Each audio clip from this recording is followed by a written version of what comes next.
A pleasant morning to one and all. Welcome back to Easy English session. In this session, we are going to see Unit 1 poem Once Upon a Time. The title of the poem is Once Upon a Time, and this poem is written by a person called Gabriel Okra. இன்னைக்கு நம்ம பார்க்க போகிற போயமோட title once upon a time and அதனுடைய போயட்டோட name Gabriel Okara. As usual, let us see some important information about the poet of this poem. So, இந்த poem எழுதின poet பற்றின introduction பார்க்கலாம். Gabriel Okra, born 1921, is a Nigerian poet and novelist. இவர் ஆஃப்ரிக்காவில் நைஜீரியாவில் பிறந்திருக்காரு. He was not only a poet but also a novelist. His verse has been translated into several languages. So இவர் எழுதின poems எல்லாமே நிறைய லாங்குவேஜஸில் translate பண்ணி publish பண்ணியிருக்காங்க. His poem, The Call of the River Nun, won the Best Award for Literature at the Nigerian Festival of Arts in 1953. அந்த காலத்துலலாம் வந்து ஆஃப்ரிக்காவில் especially Nigeria அந்த மாதிரி ரீஜனில் இருக்கக்கூடிய பீப்புள் வந்து இந்த லிட்ரேச்சரில் வந்து பார்ட்டிசிபேட் பண்ணுறது அப்படின்றது ரொம்ப கம்மியாக இருந்தது. So one among the best writers from Africa அப்படின்னு சொல்லணும்னா அது வந்து கேப்ரியல் ஓக்ரான்னு சொல்லலாம். அண்ட் ஆல்சோ அவரோட poem the call of the river nun அப்படின்ற போயமுக்கு பெஸ்ட் அவார்ட் ஃபார் லிட்ரேச்சர் அப்படின்ற ஒரு அவார்டு வந்து கொடுத்துருக்காங்க.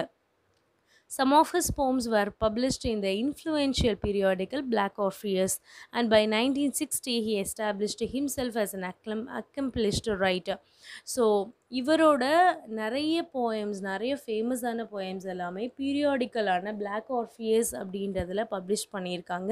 அண்ட் 1960, அதாவது 1921 இவர் பிறந்திருக்காரு. 1960ஸ்க்கு அப்புறம் தான் இவர் ஒரு அக்கம்ப்ளிஷ்டு ரைட்டராக எல்லாராலையும் வந்து போற்றப்பட்டிருக்காரு.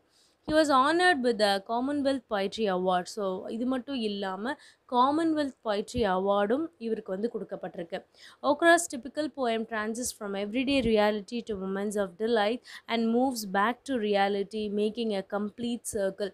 ஸோ இவரோட poems எல்லாமே லைஃப் சர்க்கிளை பேஸ் பண்ணி இருக்கும். ஒரு லைஃபுக்கு தேவையான ஒரு அட்வைஸ் ப்ரொவைட் பண்ணுற மாதிரி இருக்கும் இவரோட போம்ஸ் எல்லாமே. His first novel, The Voice, is an outstanding linguistic experiment. So, he was not, I already told you, he is not only a poet but also he is a novelist. So இவர் எழுதின நாவல் வந்து the voice அப்படின்ற நாவல். It gives an outstanding performance among the people. So people வந்து ஒரு மிகப்பெரிய வரவேற்பு பெற்றது வந்து இவரோட நாவல் த வாய்ஸ் அப்படின்ற நாவல். His later works include a collection of poems, The Fisherman's Invocation, and 2 books for children, Little Snake and Little Frog, and an adventure to Juju Island. So இது எல்லாமே இவரோட அதர் கலெக்ஷன்ஸ் ஆஃப் போம்ஸ்னு சொல்லலாம்.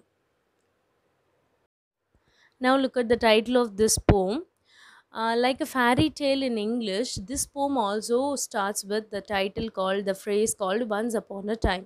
So எப்பயுமே வந்து நம்ம அந்த காலத்தில் பாட்டி கதைகள் சொல்லும்போது ஒரு காலத்தில் முன்பொரு காலத்தில் ஒரு ராஜா இருந்தாங்க அப்படின்னு ஒன்ஸ் அப்பான் அ டைம் அப்படின்னு தான் ஒரு ஸ்டோரியாக ஆரம்பிப்போம். அதே மாதிரி இந்த போமோட டைட்டிலும் ஒன்ஸ் அப்பான் அ டைம் அப்படின்னு தான் ஸ்டார்ட் ஆகுது. From this we can understand this poem will be the comparison in between modern and ancient period. அப்போ இருந்த பீப்புளையும் இப்போ இருக்கக்கூடிய பீப்புளோட கஸ்டம்ஸ், அவங்களோட பழக்க வழக்கங்கள் பற்றியும் ஒரு கம்பேரிசன் தான் இந்த போமில் நம்ம பார்க்க போகிறோம். Now let us see the theme of this poem. The theme of this poem is about the changes a father has seen in him throughout his life, which have been influenced by the way society has changed. So இந்த போமோட theme, அதாவது இதனுடைய concept, whole concept எதை பற்றி அப்படின்னா, it is a father laments to his son about the negative changes in the society. ஒரு father ஒரு Sun கிட்ட பேசுகிற மாதிரி, a father is speaking to his son about the changes around him. So அந்த காலத்தில் மக்கள் எப்படி இருந்தாங்க, அதாவது அவங்களோட அப்பா காலத்தில் மக்கள் எப்படி இருந்தாங்க, இப்போ தன்னோட மகன் அடுத்த ஜென்ரேஷன் வரும்போது பீப்புள் எப்படியெல்லாம் மாறியிருக்காங்க அப்படின்னு ஒரு ஃபாதர் தன்னோட சன் கிட்ட வருத்தப்பட்டு சொல்கிற மாதிரி தான் இந்த போயம் அமைஞ்சிருக்கு. Once again I remind you to take notes. So each and every stanza, எப்பயுமே வந்து ப்ரோஸில் இருக்கக்கூடிய நம்பர் ஆஃப் லைன்ஸை நம்ம பேராகிராஃப்னு சொல்லுவோம். போமில் இருக்கக்கூடிய நம்பர் ஆஃப் லைன்ஸை we call it as stanza. So each and every stanza you have to take down the notes, the meanings. So important வேர்ட்ஸோட meanings எல்லாம் நோட்ஸ் எடுத்துக்கோங்க. Don't forget to take notes. Let us get into this poem. I am going to read out first stanza. Listen to it. Once upon a time, son, they used to laugh with their hearts and laugh with their eyes, but now they only laugh with their teeth, while their eyes block, cold eyes search behind my shadow. Once upon a time, son, as I already told you, this poem starts with a phrase called once upon a time. So this indicates we are going to have some ideas, some more ideas about the period in which the father had lived. So father, அப்பா இருந்த டைமில் people எப்படி இருந்தாங்க அப்படின்றத பார்க்க போகிறோம். Once upon a time son. So the speaker of this poem is a father. Gabriel Ogra is the speaker. We can consider it as like, once upon a time, son, they used to laugh with their hearts and laugh with their eyes. ஒரு காலத்தில் they, the word they refers to people in old times, people in ancient times.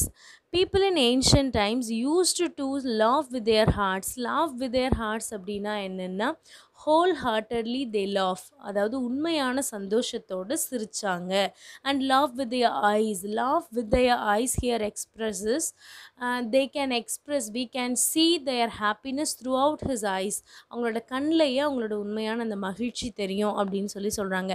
But now, so these 3 lines are about modern period, current people, இப்போ இருக்கக்கூடிய modern பீப்புளை பற்றி சொல்கிறாங்க last 3 linesல.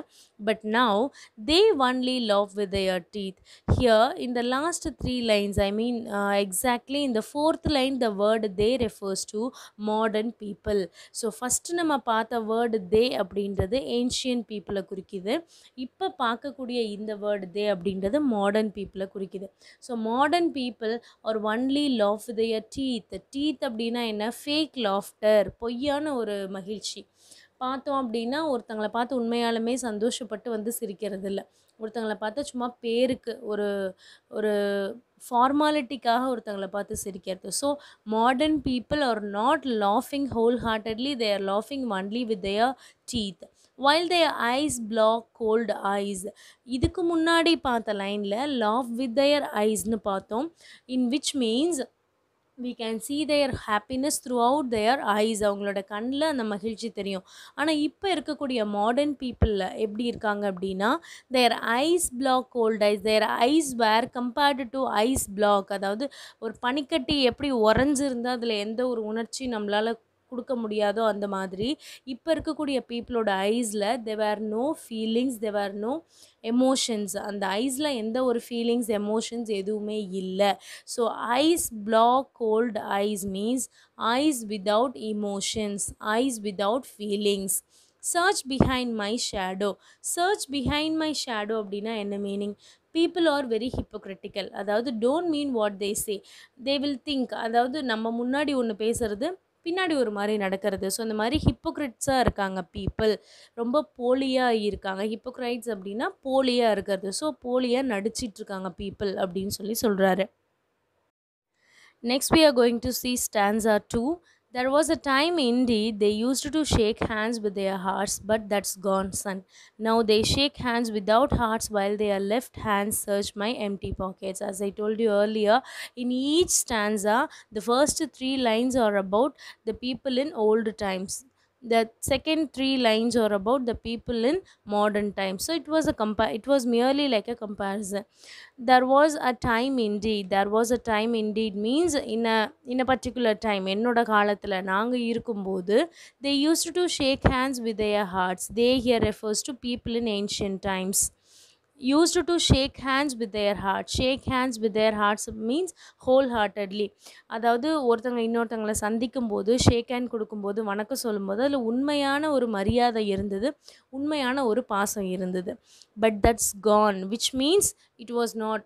அப்போ இருந்த மாதிரி இப்போ பீப்புள் கிடையாது my dear son. Now they, here the word they refers to modern people.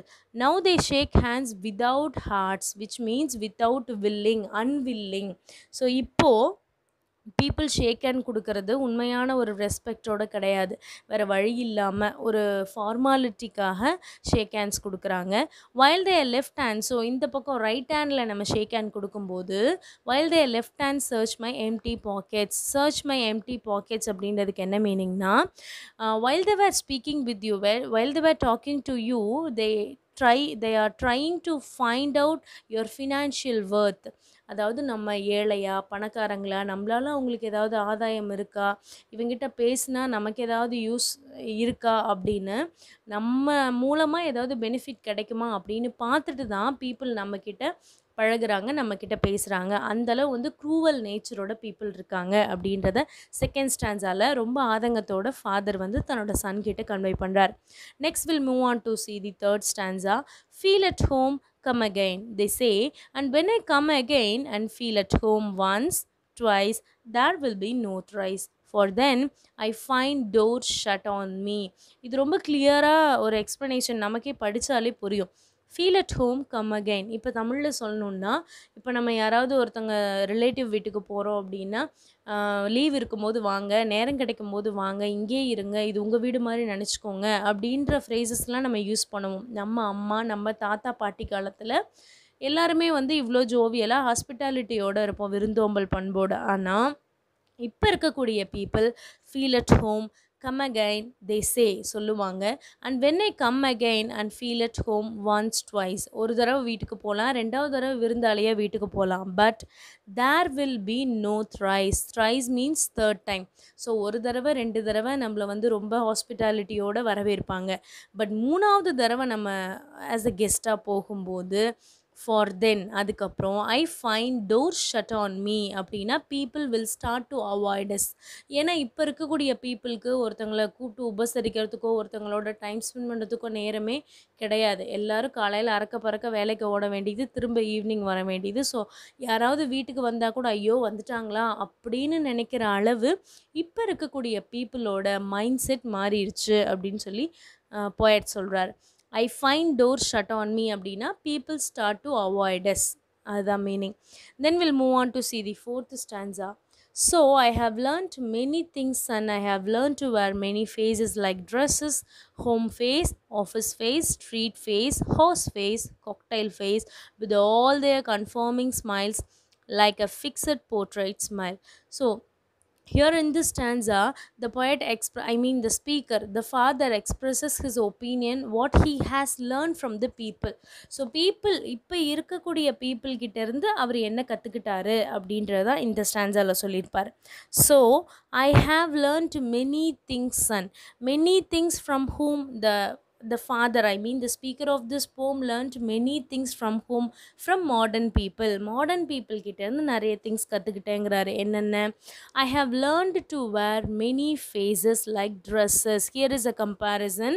Our facial expressions are compared to our dresses. எப்படி நம்ம ட்ரெஸ்ஸை நமக்கு பிடிச்ச மாதிரி அப்பப்போ மாற்றி போட்டுக்கிறோமோ, டெய்லி மாற்றுறோமோ, அந்த மாதிரி சுச்சுவேஷனுக்கு தகுந்த மாதிரி, மனுஷங்களுக்கு தகுந்த மாதிரி, இடத்துக்கு தகுந்த மாதிரி நம்மளுடைய ஃபேஷியல் எக்ஸ்ப்ரெஷன்ஸையும் எமோஷன்ஸையும் நம்ம மாற்றிக்கிறோம். மாடர்ன் பீப்புள் மாற்றிக்கிறாங்க. ஸோ மாடர்ன் பீப்புள் கிட்டேருந்து அவர் கற்றுக்கிட்ட விஷயம், he has learned to wear many faces. நிறைய ஃபேஸஸ், நிறைய சுச்சுவேஷனுக்கு தகுந்த மாதிரி மாறுறதுக்கு யார் கற்றுக்கிட்டது? The speaker, the father. So these are all the kinds of faces. இப்போ எந்தெந்த மாதிரியான ஃபேஸஸ் எந்தெந்த இடத்துக்கு அப்படின்றத சொல்லியிருப்பார். The first one is home face, the second one is office face, and the third one street face, and the fourth one horse face, and the fifth one cocktail face. So first home face. Home face is among our family members. So வீட்டில் இருக்கும்போது, எப்பயுமே வீட்டில் இருக்கும்போது வெளியே போகும்போது நம்ம ஒரே மாதிரி இருக்க மாட்டோம். ஸோ வீட்டில் அம்மா அப்பா நம்மளோட குழந்தைங்க கிட்ட பிஹேவ் பண்ணும்போது we will be very jovial, we will be very friendly with them, இல்லையா? ஸோ அதுதான் சொல்கிறாங்க. Home face is meant for family members. And then office face. வீட்டில் இருக்க மாதிரியே நம்ம ஆஃபீஸில் இருக்க முடியாது. நம்ம ஒர்க் பண்ணக்கூடிய பிளேசஸில் we will be very genuine, we will be very duty கான்ஷியஸோடு இருப்போம். ஸோ ஆஃபீஸ் ஃபேஸ் அப்படின்றது ஒரு தனியான ஒரு ஃபேஷியல், ஒரு நம்மளோட mind set. Next street face. Street face is meant for நம்ம ஸ்ட்ரேஞ்சர்ஸ் கிட்ட பழகிறது, நம்ம நெய்பர்ஸ் கிட்ட பழகிறது, அதை தான் ஸ்ட்ரீட் ஃபேஸ்னு சொல்லியிருக்காங்க. நம்ம வீட்டில் பேசுகிற மாதிரியோ ஆஃபீஸில் பேசுகிற மாதிரியோ நமக்கு தெரியாத ஒருத்தங்க கிட்ட நம்ம பேச மாட்டோம், ஸ்ட்ரேஞ்சர்ஸ் கிட்ட நெய்பர்ஸ் கிட்ட பேச மாட்டோம். Like that. Host face is nothing but நம்ம யாராவது ஒரு ஸ்ட்ரேஞ்சர்ஸ் கிட்ட அறிமுகமாகும் போதோ இல்லை வெளியே ஏதாவது ஒரு விஷயத்தை நம்ம கன்வே பண்ணும்போதோ நம்மளோட ஒரிஜினல் ரியாலிட்டி அதில் வராது. நம்மளை மாற்றிக்கிட்டு இடத்துக்கு தகுந்த மாதிரி தான் பேசுவோம். And then the last one is cocktail face. Cocktail face is nothing but mixed emotions. கோவம், அழுக, ஆத்திரம், எல்லாமே சந்தோஷம், எல்லாத்தையுமே வந்து அட்ட ஸ்ட்ரெச்சில் வந்து நம்ம எக்ஸ்ப்ரெஸ் பண்ணுறது, அதை தான் நம்ம வந்து காக்டைல் ஃபேஸ்னு சொல்லுவோம். Cocktail face is nothing but it's a face with mixed emotions. இது எல்லா எமோஷன்ஸையும் கலந்து நம்ம ஒரு ரியாக்ஷன் கொடுக்கறதா தான் காக்டைல் ஃபேஸ்னு சொல்கிறோம். With all their conforming smiles like a fixed portrait smile. So இதையெல்லாம் கலந்து நம்மளோட முகம், நம்மளுடைய அந்த ரியாலிட்டி, நம்மளோட ஆட்டிடியூட் எப்படி மாறிடும்னா கன்ஃபார்மிங் ஸ்மைல்ஸ் அப்படின்னா ஆர்டிஃபிஷியல் ஸ்மைல்னு அர்த்தம்.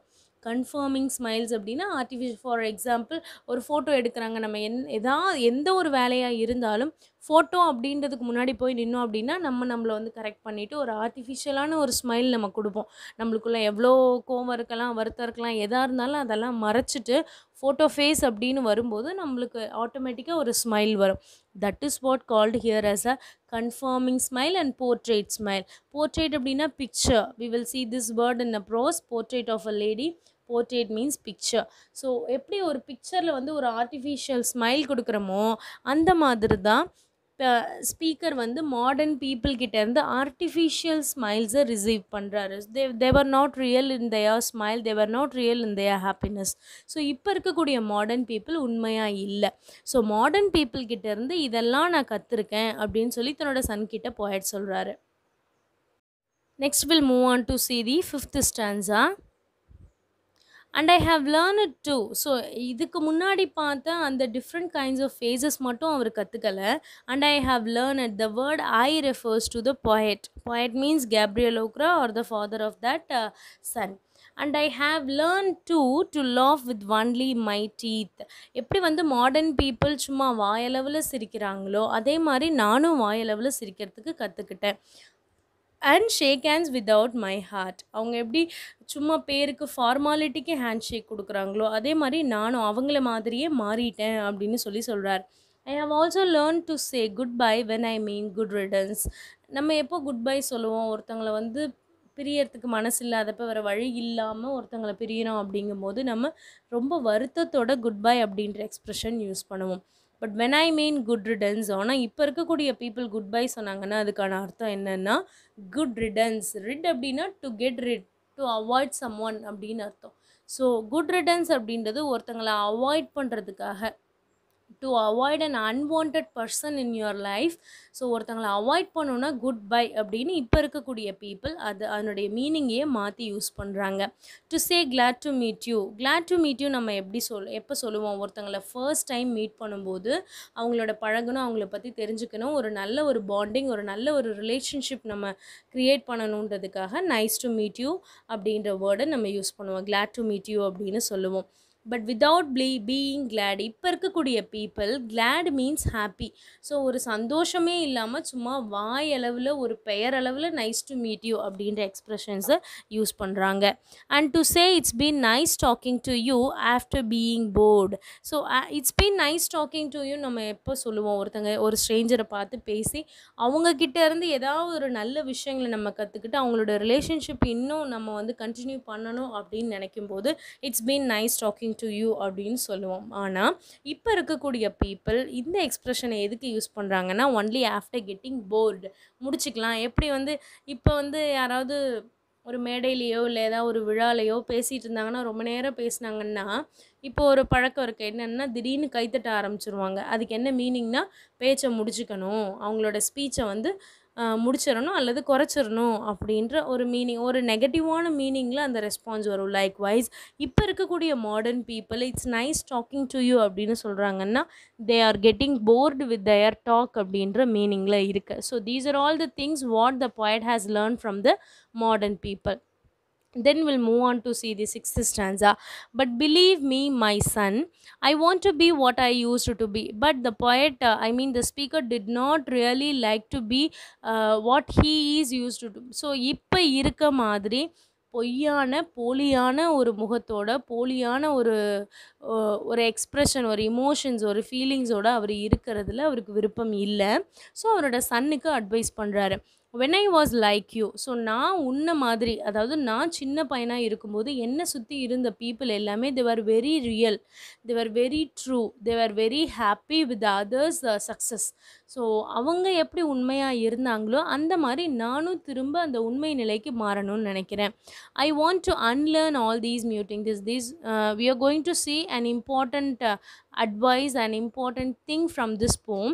ஸோ என்ன 3 இம்பார்ட்டன்ட் திங் சொல்லியிருப்பாருன்னா, லேர்ன், அன்லேர்ன், ரீலேர்ன், இந்த 3 கான்செப்ட் சொல்லியிருப்பாரு. லேர்ன், அன்லேர்ன், ரீலேர்ன், இந்த 3 கான்செப்ட் சொல்லியிருப்பாரு. I want to unlearn all these muting things. So muting things அப்படின்றது unwanted things. So unlearn, so இவரோட வாழ்க்கையில் இந்த மாடர்ன் பீப்புள் கிட்ட இருந்து ஹி ஹாஸ் லேர்ன் சம்திங். இந்த மாதிரி போலியாக இருக்கக்கூடிய சில விஷயங்களை கற்றுக்கிட்டார்.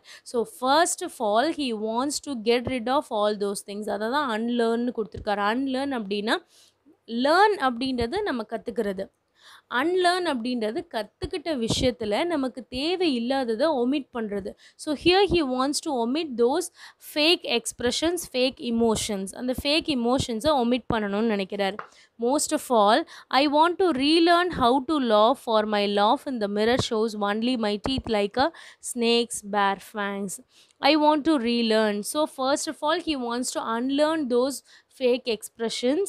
ஸோ ஃபேக்காக இருக்கிறது, போலியாக இருக்கிறத நான் கைவிடணும் அப்படின்னு நினைக்கிறாரு. Most of all I want to relearn. So unlearn அப்படின்றது நம்ம கற்றுக்கிட்ட விஷயத்தில் தேவையில்லாத விஷயத்த, அந்த பழக்கத்தை நம்ம கைவிடுறது. ரீலேர்ன் அப்படின்றது ஏற்கனவே நம்ம கற்றுக்கிட்டு மறந்து போகிறோம் இல்லையா, அந்த மறந்து போன விஷயத்த திரும்ப நம்ம ரிமைண்ட் பண்ணுறது, அதுதான் relearn. So he wants to relearn how to laugh whole heartedly. So உண்மையாக எந்த ஒரு கள்ளங்கபடமும் இல்லாமல், எப்படி குழந்தைகள் சிரிப்பு வந்து ரொம்ப ஒரு ரியலான, எந்த ஒரு போலித்தன்மையும் இல்லாத ஒரு ரியலான ஸ்மைலோ, அதே மாதிரி நானும் ரியலாக இருக்கணும்னு விரும்புகிறேன். For my laugh, here the word for means because my laugh in the mirror shows. So எப்போ இவர் போலியாக சிரித்தாலும் அது கண்ணாடியில் எந்த மாதிரி இருக்குது அப்படின்னா, here is a comparison. His fake laughter in the mirror shows only my teeth like a snake's bare fangs. Here he compares his smile, his teeth with snake's bare fangs. Bare அப்படின்னா uncovered, fangs அப்படின்னா the teeth of a venomous snake, poisonous snake. Poisonous ஸ்னேக்கோட டீத்தை தான் ஃபேங்ஸ்னு சொல்லுவோம், அந்த முன்னாடி இருக்கும். ஸோ அந்த ஃபேங்ஸில் வந்து எந்த அளவு, எப்பயுமே வந்து பாம்பு கொத்துச்சு அப்படின்னா அதுலேருந்து விஷம் வரும். லைக்வைஸ் இந்த மாதிரி போலியான சிரிப்பில் இட் சீம்ஸ் லைக் ஸ்னேக்ஸ் பேர் ஃபேங்ஸ். எப்படி ஒரு நச்சுத்தன்மையுள்ள பாம்பு வந்து தன்னோட பல்ல வந்து கொடிய ஒரு விஷத்தை வச்சுருக்குமோ, அதே மாதிரி தான் நம்ம போலியாக இருக்கக்கூடிய இந்த சிரிப்பு, நம்ம போலியாக அடுத்தவங்க கிட்ட நடக்கும்போதும் அதே தான். ஸோ உள்ளுக்குள்ளே ஒன்று வச்சுட்டு வெளியே நம்ம போலியாக சிரிக்கிற இந்த மாதிரி ஒரு ஃபேக்கான ஒரு இமோஷன் எக்ஸ்ப்ரெஷன்ஸ் எனக்கு தேவையில்லை. இதை நான் வந்து I want to get rid of things, I want to be real அப்படின்னு சொல்கிறாரு. The last stanza. So show me my son how to laugh. So he ask his son to learn him, to teach him how to laugh really. So அவரோட son கிட்ட கேட்குறாரு, எனக்கு உண்மையாக ரியலாக பழையபடி உண்மையான ஒரு உலகத்தில் இருக்கணும், எனக்கு டீச் பண்ண. Show me how I used to laugh and smile once upon a time when I was like you. Show me here means he wants his son to be real. So இப்போ இருக்கக்கூடிய modern people யாருமே உண்மையாக இல்லை, but இது எனக்கு பிடிக்கலை. So நீ எப்படி இருக்கணும் அப்படின்னா, you should be very real. You should not like these modern people. இந்த மாடர்ன் பீப்புள் மாதிரி நீ இருக்கக்கூடாது. You should be very real to others, very true to others. அடுத்தவங்க கிட்ட நீ உண்மையாக இருக்கணும். இந்த மாதிரி போலியான ஒரு பெனிஃபிட்டுக்காகவோ, இல்லை ஒரு நம்மளுக்கு ஏதாவது ஒரு காரியம் நடக்கணும் அப்படின்றதுக்காகவோ யார்கிட்டையும் போலியாக ஒரு ஃபார்மாலிட்டிக்காக நீ வந்து நடிக்கக்கூடாது. So you should be very real in your life like me when I was like you. நான் உன்ன மாதிரி இருக்கும்போது எப்படி உண்மையாக இருந்தனோ அதே மாதிரி நீயும் அடுத்தவங்க கிட்ட ஜெனுவினாக இருக்கணும் அப்படின்ற ஒரு அட்வைஸோட இந்த போயட் வந்து முடிச்சிருப்பாரு.